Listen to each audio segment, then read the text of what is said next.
Assalamualaikum warahmatullahi wabarakatuh.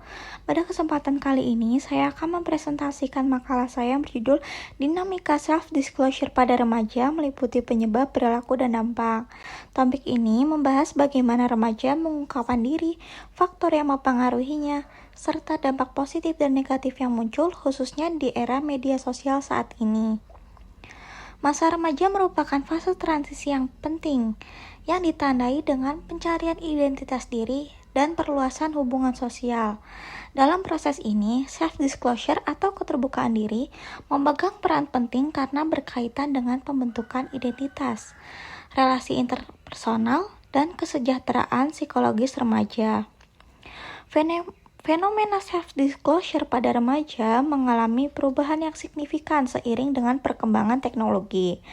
Berdasarkan data APJII tahun 2025, penetrasi internet di kalangan remaja mencapai 80,66% dengan media sosial seperti Instagram, TikTok, dan X menjadi ruang utama interaksi. Di satu sisi, media sosial memberi ruang aman untuk berekspresi. Namun di sisi lain, muncul resiko psikologis ketika pengungkapan diri dilakukan secara berlebihan atau tanpa kontrol. Berdasarkan latar belakang tersebut, penelitian ini merumuskan 3 pertanyaan utama. Yang pertama, apa saja faktor yang mempengaruhi self-disclosure pada remaja? Yang kedua, bagaimana perilaku dan pola self-disclosure yang ditunjukkan remaja? Dan ketiga, apa saja dampak positif maupun negatif dari self-disclosure tersebut? Sejalan dengan rumusan masalah tersebut, makalah ini bertujuan untuk mengidentifikasi faktor penyebab self-disclosure, mendeskripsikan pola perilaku keterbukaan diri remaja, serta menjelaskan dampak yang ditimbulkan baik secara psikologis maupun sosial. Pembahasan dalam makalah ini dibagi dalam 3 bagian utama, yaitu faktor penyebab, perilaku, dan dampak yang ditimbulkan. Yang pertama ada faktor penyebab self-disclosure. Faktor penyebab utama self-disclosure pada remaja dapat dilihat dari 3 aspek utama, yaitu psikologis, keluarga, dan teknologi. Dari sisi psikologis, remaja dengan tingkat kecemasan tinggi dan kebutuhan akan pencarian cenderung melakukan oversharing sebagai bentuk pencarian validasi sosial. Sedangkan dari sisi keluarga, kualitas komunikasi dan penerimaan orang tua berperan penting dalam membentuk keterbukaan diri yang sehat. Lalu dari aspek teknologi, fitur media sosial seperti pengaturan privasi, ukuran audiens, dan permanensi konten mempengaruhi sejauh mana remaja berani mengungkapkan diri. Selanjutnya, terdapat dukungan temuan penelitian. Berbagai penelitian mendukung temuan ini. Remaja dengan kecemasan tinggi cenderung membagikan informasi pribadi sebagai kompensasi psikologis. Selain itu, keluarga dengan komunikasi yang suportif terbukti mampu menurunkan perilaku bermasalah pada remaja. Di sisi lain, penggunaan platform media sosial yang berbeda juga menunjukkan tujuan self-disclosure yang berbeda pula. Selanjutnya, ke perilaku self-disclosure pada remaja. Perilaku self-disclosure remaja bersifat konstekstual dan memiliki tingkatan.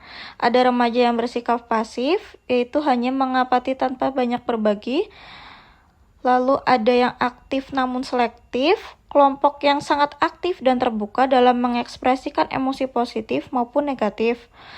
Lalu perbedaan ini dipengaruhi oleh kondisi emosional, tingkat kepercayaan, serta media yang digunakan.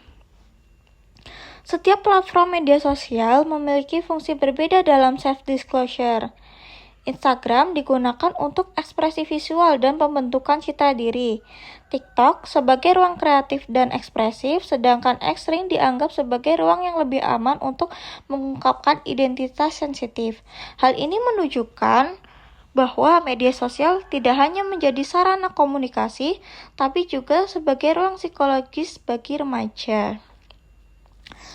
Selanjutnya, ada dampak self-disclosure. Self-disclosure memiliki dampak yang bersifat 2 arah, ada positif dan negatif.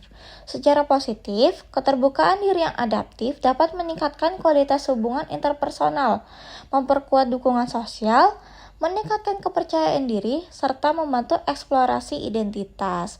Namun, jika dilakukan secara berlebihan, self-disclosure dapat menimbulkan dampak negatif seperti cyberbullying, pelanggaran privasi, kecemasan akibat perbandingan sosial, serta ketergantungan pada validasi sosial.